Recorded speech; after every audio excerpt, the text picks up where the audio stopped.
నేపాల్ ఈ భూమిపైనే ఉన్న ఏకైక హిందూ రాజ్యం. సంస్కృతం రాజభాషగా గల మనోజ్ఞ సంస్కృతి సంప్రదాయాలు కలబోసిన దేవతలు తిరుగాడే ధన్యభూమి.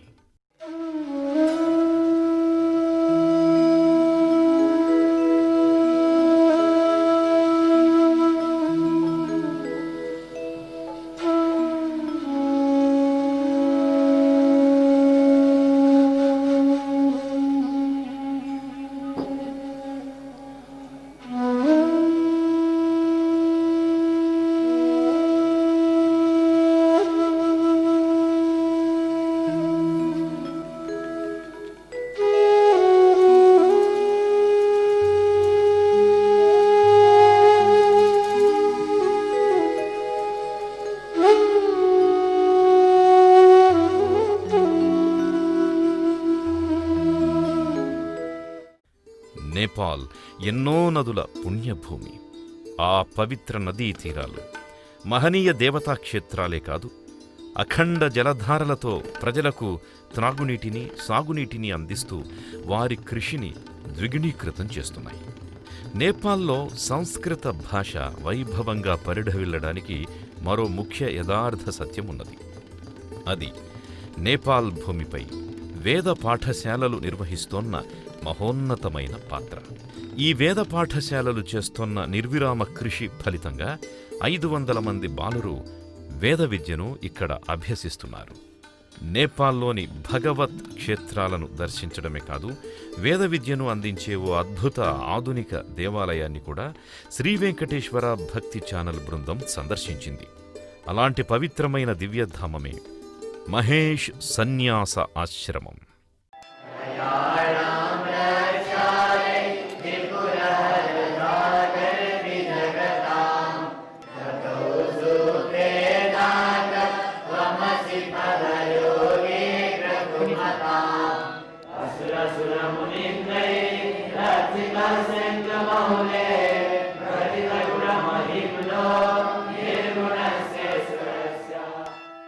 అదిగో ఆ తూర్పు దిక్కున గండకీ నదీ సంగమం పసిడి కిరణాల నూతన అందాలతో మెరిసి ముస్తాబవుతున్నది.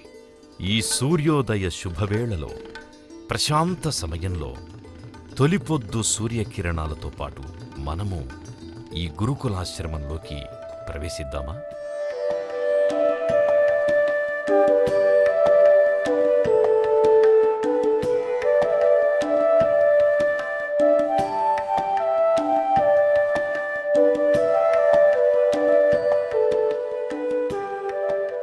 దివ్యత్వం నిండిన ఆశ్రమ పరిసరాల్లోకి ప్రవేశించగానే వామభాగంలో శివపరమాత్ముడి ఆలయం మనకు దర్శనమిస్తుంది. నేపాల్ దేశ సంస్కృతిని ప్రతిబింబిస్తూ పగోడా శైలిలో నిర్మించబడ్డ శివభగవానుడి ఆలయం వీక్షించగానే శివతేజ దివ్యమహిమను చవిచూపిస్తుంది. నేపాల్ ఆలయ సంస్కృతికి అద్దం పడుతున్న 3 అంతస్తుల ఆకర్షణీయమైన దివ్యమందిరమిది. ఓం నమో వెంకటేశాయ. సదాగమైక విజ్ఞేయం సమతీతక్షరాక్షరం నారాయణం సదా వందే నిర్దోషాశేష సద్గుణం. నేపాల్ క్షేత్రంలో పావన గండకీ నదీ తీరంలో వెలసినటువంటి మహేశ్వర సన్యాస ఆశ్రమం అనే ఒక గొప్ప ఆశ్రమాన్ని సందర్శించాము. చాలా రమణీయంగా ఉంది. అతి సుందరమైనటువంటి ఆశ్రమము. కేవలం ప్రకృతి సౌందర్యంతో మాత్రమే ఇది విలసిల్లుతుంది అని మాత్రం కాదు. ప్రకృతి సౌందర్యంతో కూడి ఉన్న దానికంటే సౌందర్యము ఈ గురుకులంలో విద్యార్థులు శాస్త్రాధ్యయనం చేస్తున్నారు. అది చాలా రమణీయం. 6 సంవత్సరముల పిల్లల నుండి 20 సంవత్సరముల వరకు వయస్సుండే ఎందరో విద్యార్థులు ఇచ్చట కాలం గడుపుతూ ఉన్నారు. ప్రాథమికంగా వేద విద్య, పంచకావ్యములు, సాహిత్య శాస్త్రము, తర్కశాస్త్రము, వ్యాకరణము, అద్వైత వేదాంత శాస్త్రాన్ని గురువులు బోధిస్తున్నారు. పవిత్ర గండకీ నదీ సంగమం ఉన్న దేవఘాట్ నుంచి పోఖ్రా వెళ్లే రహదారిపై 15 కిలోమీటర్ల దూరంలో హనుమతుంగ ఘాట్ అనే స్థలం ఉంది. అక్కడ దిగువగా పారే త్రిశూలి నదిని దాటి 10 కిలోమీటర్ల దూరంలో త్రిశూలి గండకీ నది సంగమ సమీప స్థలంలో 30 ఎకరాల సువిశాల క్షేత్రం ఉంది. మహర్షి సన్యాసాశ్రమం 500 మంది బాల విద్యార్థులు, 30 మంది ఆచార్యులు, 40 మంది బోధనేతర సిబ్బందితో ప్రశాంతమైన ప్రకృతి మాత ఒడిలో నెలకొని ఉంది. హిందూ సంస్కృతి ఎంత ప్రాచీనమైనదో, సనాతన వేద వాంగ్మయ బోధనం అంతే పురాతనమైనది. హిందూ సంస్కృతికి పునాది భారతదేశమైతే, ఆ హిందూ మతాన్ని అనాదిగా ఆచరిస్తోన్న నేల నేపాల్ భూభాగం. అటువంటి పవిత్ర నేపాల్ దేశ విశిష్ట నదీ సంగమ స్థానం దేవఘాట్. శివకేశవ సమ్మిళితమైన ఈ నదీ సంగమ స్థానం హరిహర క్షేత్రంగా వర్ధిల్లుతోంది. అటువంటి పరమపావన సంగమ క్షేత్ర తీరాన విరాజిల్లుతోన్న విద్యాకుసుమ సుందర వనమే మహేష్ సన్యాసాశ్రమం. ప్రస్తుతము రమణానంద స్వామివారు ఈ విద్యాపీఠ భారాన్ని తమ భుజస్కంధాలపైన మోస్తూ ఉన్నారు. స్వయంగా వారే తర్క వ్యాకరణ వేదాంత పాఠాలను చెప్తూ, మరి ఇతర గురువులను కూడా పెట్టి వారి ద్వారా కూడా బోధిస్తూ ఈ గురుకులాన్ని ఉన్నత దశకు తీసుకొచ్చారు. వారి ముఖ్య ఉద్దేశ్యము, వారి గురువులైన పరమ గురువులు దీన్ని స్థాపించారు.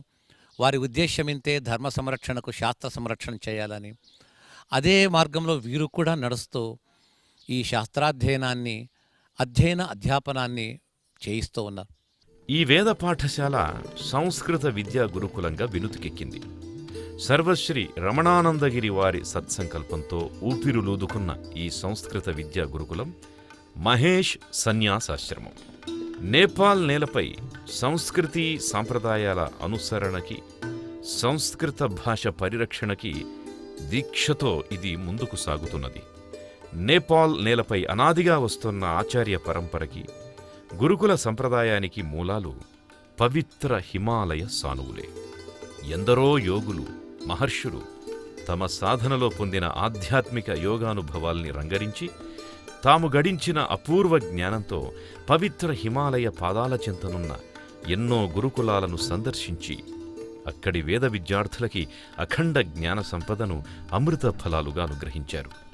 అలాంటి ఘనమైన సంస్కృతి సంప్రదాయాలకు పవిత్రమైన వారసత్వ వారధిగా, రాబోయే తరాలకు వేద విద్యలో వారధిగా, సమున్నత విద్యా శిఖరంగా వర్ధిల్లుతోంది మహేష్ సన్యాస ఆశ్రమం.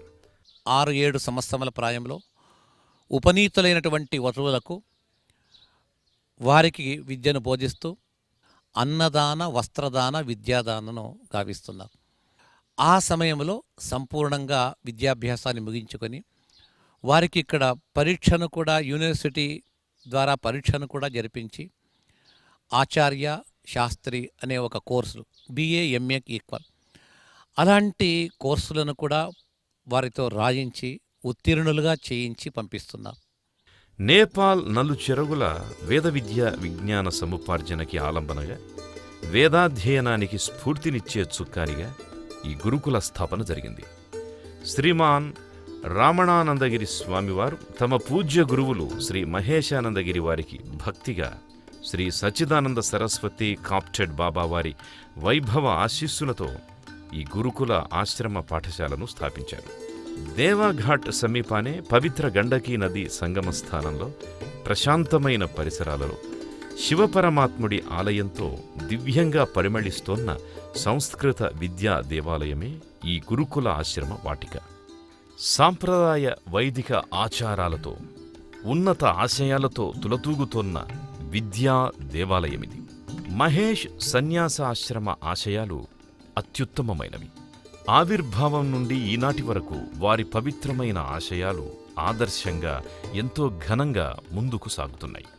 ఇక్కడి ఆచార్యులు విద్యార్థులకు అందించే వేద విద్యా సౌగంధానికి సంస్కృత పుప్పొడి సౌరభాన్ని అద్ది, నిత్య పర్యవేక్షణతో ప్రాచీన గురుకుల ఆచారాలకి పెద్దపీట వేస్తూ, విద్యార్థులలోని స్వయం ప్రకాశ శక్తి ఇనుమడించేలా వారికి నిరంతర తర్ఫీదునిస్తూ, అటు ప్రాచీన వేదజ్ఞానాన్ని అందిస్తూ, ఇటు నవీన విద్యా విజ్ఞానాన్ని జోడిస్తూ, సంస్కృత భాషతో రంగరించిన సర్వకాలాలకి ఉపయుక్తమైన వేద సర్వస్వాన్ని ఈ గురుకులం అత్యున్నత ప్రమాణాలతో మిళితం చేసి సత్సంప్రదాయాల కలబోతగా అందిస్తోంది. నిత్యం సుప్రభాత వేళకి ముందుగానే మేల్కొనే బాలలు స్నాన సంధ్యాదులు పూర్తి చేస్తారు.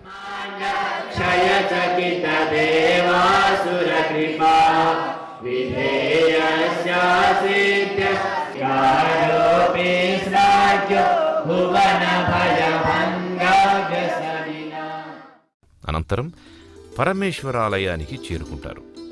స్వామివారి మేలుకొలుపు అనంతరం శివాభిషేకము, స్వామివారి అలంకరణ అనంతరం హారతి సేవలో పాల్గొంటారు.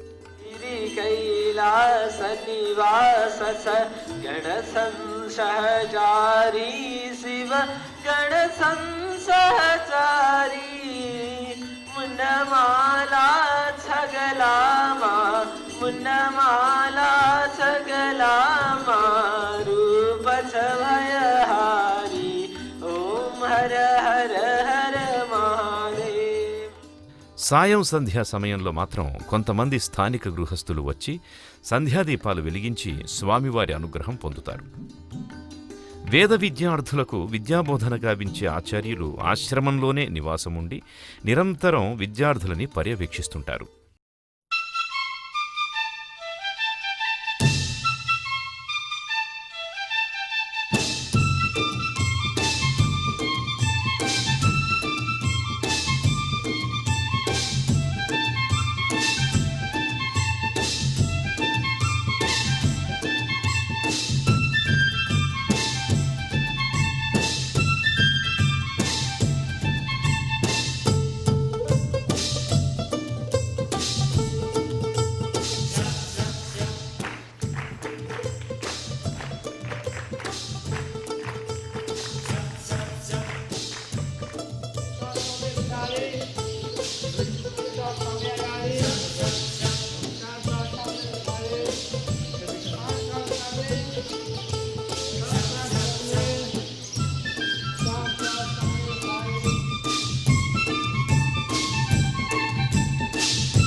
योगेन चित्तस्य पदेन वाचां मलं शरीरस्य च वैद्यकेन योपाकरोत्तं प्रवरं मुनीनां पतञ्जलिं प्राञ्जलिरानतोऽस्मि पतञ्जलिं प्राञ्जलिरानतोऽस्मि.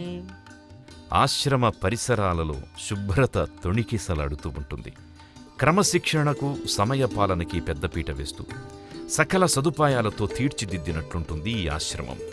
పరిశుభ్రమైన భోజనశాల, శుచిగా రుచిగా తయారు చేసే సాత్వికాహారం, విద్యార్థులే స్వయంగా వడ్డించుకునే దృశ్యాలు చూసినప్పుడు ఈ ఆశ్రమ పాఠశాల నిర్వహణ ముచ్చట గొలుపుతుంది.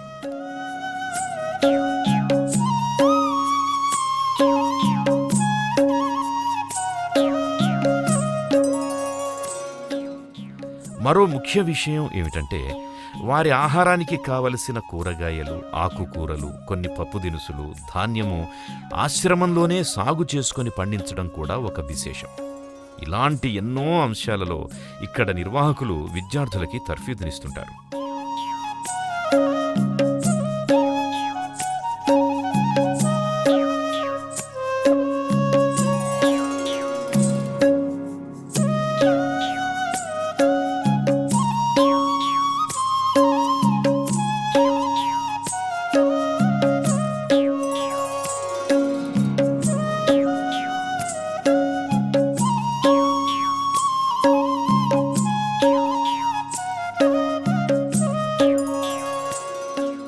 ఆశ్రమంలో దేశవాళీ ఆవులతో నిర్వహించబడుతున్న గోశాల కూడా ఉంది.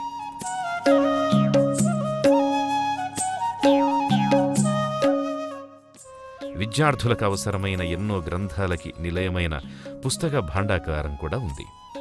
బాల వ్యాకరణం మొదలుకొని తర్కమీమాంస అంశాల వరకు సుమారు 13,000కు పైగా గ్రంథాలతో ఈ గ్రంథాలయాన్ని నిర్వహిస్తున్నారు.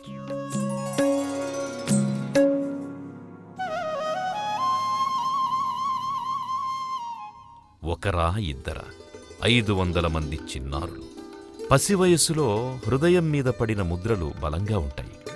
అందుకేనేమో ఇక్కడ ఈ గురుకులంలోకి విద్యార్థుల ప్రవేశం పసి వయసులోనే జరుగుతుంది. బాలవటువుల హృదయ క్షేత్రంలో ఆధ్యాత్మిక బీజాలను నాటినప్పుడు వారి నిష్కల్మష హృదయాలలో భక్తిపూరిత అంకురాలు మొలకెత్తగా వాటిని అహర్నిశలు వాత్సల్యంతో పరిరక్షిస్తూ పాఠ్యాంశాల్ని బోధించడం ఇక్కడి ఆచార్యులు మిక్కిలి మక్కువతో చేసే పని. తమ చిన్నారుల కోసం వచ్చే తల్లిదండ్రులకు ఆత్మీయంగా స్వాగతం పలుకుతూ సందర్శకులకు నిత్యం ఆదర్శవంతంగా మార్గదర్శకత్వం వహిస్తున్నది ఈ ఆశ్రమం.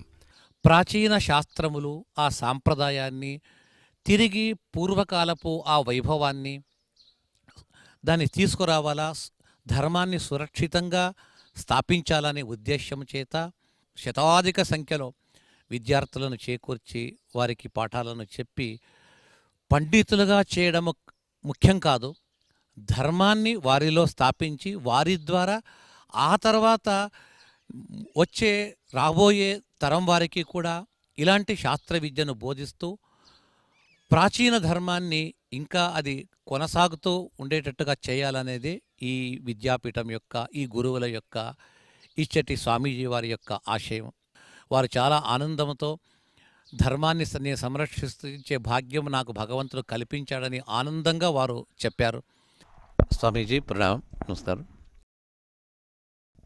ये आंध्र प्रदेश भारत देश से तिरुपति देवस्थान से आ गया है। आपका आश्रम बहुत सुंदर रमणीय है। बहु छात्राः अत्र सन्ति।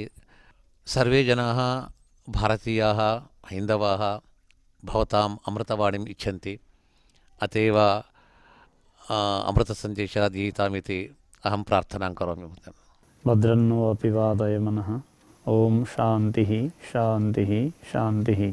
सबसे पहले तो तिरुपति देवस्थान से पधारे हुए हमारे अपने आनंद तीर्थ आचार्य जी को और उनके साथ जो भी गंडकी स्नान, गंडकी दर्शन, भगवान पशुपतिनाथ के दर्शन के लिए पधारे हुए धर्म प्रेमी जो भी उनके साथ आए हैं और सभी जो अपने सनातन धर्म और अपनी परंपरा के प्रति आस्था रखते हैं, हम सभी को यथायोग्य अभिवादन और भगवान का मंगल स्मरण पूर्वक साधुवाद कहते हैं। और अनादिकाल से देवों और ऋषियों, महर्षियों, साध्यों, सतियों, सभी दिव्यात्माओं के द्वारा आराधन किया हुआ हमारा महनीय सनातन धर्म, हमारी महनीय सनातन संस्कृति संसार में अद्वितीय है, अप्रतिम है, दुर्लभ है। इसका हम उपासना करें। धर्म और धर्मानुष्ठाता दोनों के बीच में यही संबंध है। यदि हम आचरण नहीं करेंगे तो हमारा धर्म कहाँ रहेगा। धर्म तो चेतन प्राणी उसको निभाता है, इसीलिए चेतन में ही धर्म का स्वरूप का दर्शन होता है। हमारे शास्त्र में तो धर्म भी परमात्मा का नाम है, इसीलिए हम अनुष्ठान करेंगे तो धर्म हमारे अंदर जीवित रहेगा। ऋषि के रूप में हम बनेंगे, अपने जीवन को बनाएंगे, शास्त्र अध्ययन करेंगे, गायत्री उपासना करेंगे और अपने अपने इष्ट देवों की भक्ति करेंगे तो हमारे अंदर वो धर्म तत्व जीवित रहेगा, फलेगा फूलेगा। इसलिए धर्म को अनुष्ठान करने वाले लोग चाहिए। मन से, हृदय से पुकारें, श्रद्धा सम्मान करें और उत्तर से दक्षिण तक, पूर्व से पश्चिम तक हम सभी को जोड़ने वाली जो यह सनातन संस्कृति है, इसकी विशाल गोद में, इसकी विशाल धारा में अपने को कृतकृत्य बनाएं और वेद विद्या की संरक्षण में, संस्कृत विद्या की संरक्षण में, शास्त्रों की संरक्षण में अपनी प्रज्ञा को लगाएं और सभी को अपने आराध्य परमात्मा के रूप में देखें। यही सबसे कामना और प्रार्थना करते हुए अपने देवघाट में एक आश्रम है, महेश संन्यास आश्रम। उसी गुरुकुल के हम छोटे से एक छात्र हैं और आजन्म में इसमें छात्र ही रहेंगे। उसमें अभी हम सेवा कर रहे हैं, तो आप लोगों के आगमन से हम अपने को बहुत बहुत प्रसन्न महसूस कर रहे हैं और सभी को भगवान के आशीर्वाद प्राप्त हो। अपने आश्रम पे स्थापित विद्येश्वर रूप से भगवान हैं, विद्येश्वर का भी आशीर्वाद और पशुपतिनाथ का भी आशीर्वाद और माता गंडकी के आशीर्वाद, सालग्राम के आशीर्वाद सभी को प्राप्त हो कहते हुए अपनी वाणी को यहीं विराम देते हैं। ओम पूर्णमदः पूर्णमिदं पूर्णात् पूर्णमुदच्यते पूर्णस्य पूर्णमादाय पूर्णमेवावशिष्यते। ओम शांति शांति शांति। తిరుపతి దేవస్థానము ద్వారా అనేక భక్తులు నేపాల్లో ఉన్నటువంటి పశుపతినాథ్ గండకి స్నానం కొరకు వచ్చారనే విషయం వినగానే వారికి అమితమైనటువంటి ఆనందము. వేల సంఖ్యలో భక్తులు ఇక్కడికి వచ్చి ఈ క్షేత్రానికి వచ్చి గండకీ స్నానం ఉన్న తీర్థక్షేత్ర సందర్శనానికి వస్తున్నారని చెప్పేసి చాలా ఆనందపడ్డారు. వారికి అభినందిస్తూ వారిని ఆశీర్వదిస్తూ చాలా చక్కటి ధర్మం గురించి చెప్పారు. బాలబ్రహ్మచారి అయి చిన్న వయస్సులోని, వయస్సు చాలా చిన్నది, అంత లేత వయస్సులోని వారు వేదాధ్యయనం చేసి వారాణసిలో న్యాయశాస్త్రాన్ని, తర్కశాస్త్రాన్ని కూడా చక్కగా అధ్యయనం చేసుకొచ్చినటువంటి యువ పండితులు, తరుణ పండితులు పూజ్య స్వామీజీ గారు.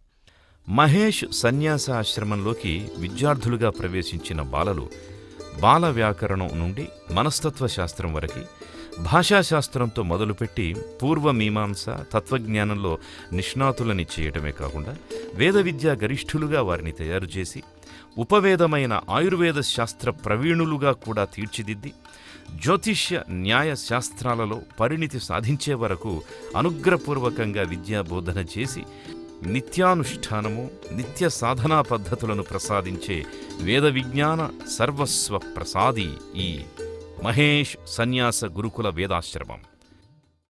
अहं फणीन्द्रप्रसादपौडेलः। इदानीम् अहं महेशसन्न्यासाश्रमेण सञ्चालितं महेशसंस्कृतगुरुकुले अस्मि। अत्र देवघट्टधाम्नि महेशसंस्कृतगुरुकुलं स्थापितम् अस्ति। अस्मिन् गुरुकुले छात्राः संस्कृतस्य पठनपाठनं कुर्वन्ति। अत्र इदानीं षष्ठकक्षातः आचार्यकक्षापर्यन्तम् अध्यापनं भवति। 30 अधिकाः छात्राः अत्र तिष्ठन्ति। नेपालस्य ग्रामतः ब्राह्मणानां बटवः अत्र संस्कृतस्य अध्ययनाय आगच्छन्ति। शिक्षायाः, भोजनस्य, आवासस्य च निःशुल्करूपेण व्यवस्था भवति। स्वामिवर्याणाम् अस्माकं गुरुभिः एतत् सर्वं व्यवस्थापितम् अस्ति। अतः महेशसंस्कृतगुरुकुले సంస్కృతస్య అధ్యాపనం భవతి. 6 సంవత్సరాల వయసులో ఈ గురుకులంలోకి ప్రవేశించిన వారు ఆ పసి వయసు నుంచి 16 సంవత్సరాల పాటు విద్య నిరపి బోధన, అభ్యాసన, సాధన, ఆచరణ పద్ధతుల్లో వేదాధ్యయన పరిపూర్ణులై వేదశాస్త్ర ప్రవీణులుగా ఉత్తీర్ణతా పత్రాలతో బాహ్య ప్రపంచంలోకి, కార్యక్షేత్రంలోకి ప్రవేశిస్తారు. ఇలా సనాతన సంప్రదాయ వేద విద్యను రేపటి తరానికి బోధనా పద్ధతి, సాధనా పద్ధతి, అభ్యసనా పద్ధతులతో తులనాత్మకంగా, ఆచరణాత్మకంగా, ఆదర్శవంతంగా ప్రసాదిస్తోన్న రవికిరణ సదృశ వేద విద్యా దీపిక మహేష్ సన్యాస గురుకుల ఆశ్రమం సంస్కృత వేద పాఠశాల. ఇలాంటి గురుకులాలు నేపాల్ రాజ్యంలో 200కు పైగా ఉన్నది. ఇంకా అది అతిశయోక్తి కాదు, ఎక్కువ కూడా ఉండొచ్చు. 200కు పైగా వేదాంత సాహిత్య శాస్త్రములను పిల్లలకు బోధిస్తూ ఇప్పటికీ ఆ విద్యాపీఠాల్లో, గురుకులాల్లో ఎలాంటి లోపములు లేకుండా బాగా జరుగుతుంది అని చెప్పారు. చాలా సంతోషమైంది. ఈ ప్రాంతానికి వచ్చి రాజ్యం చిన్నదైనా ధర్మం మాత్రము చాలా విస్తారంగా పెరిగింది అని మేము ఆనందపడుతూ మన తిరుమల తిరుపతి దేవస్థానం ఈ సంస్థ ద్వారా వారికి అభినందనలను తెలుపుతున్నాం. ఓం నమో వెంకటేశాయ.